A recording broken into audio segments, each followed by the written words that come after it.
अस्सलाम वालेकुम वरहमतुल्लाह। सर, ये मोहम्मद इरशाद का घर है।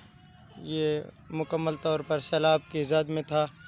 ये उनकी चार दीवारी की हालत है। ये घर की चार दीवारी मुकम्मल तौर पर तबाह हो गई है।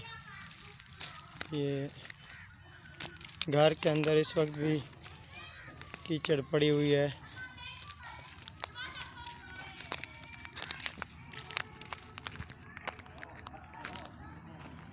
कमरे की क्या पोजीशन है? कमरे करेगा। ये घर का सहन है। आज मोरखा 13 सितंबर 2022।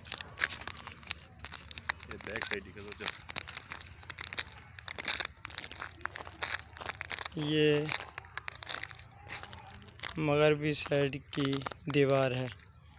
मुकम्मल तौर पर ये भी गिर गई है।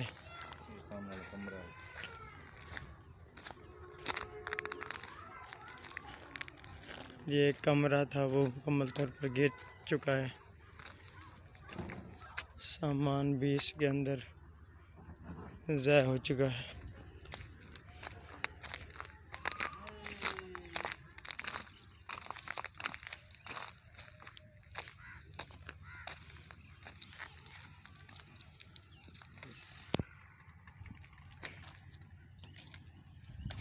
ये कमरों के बैग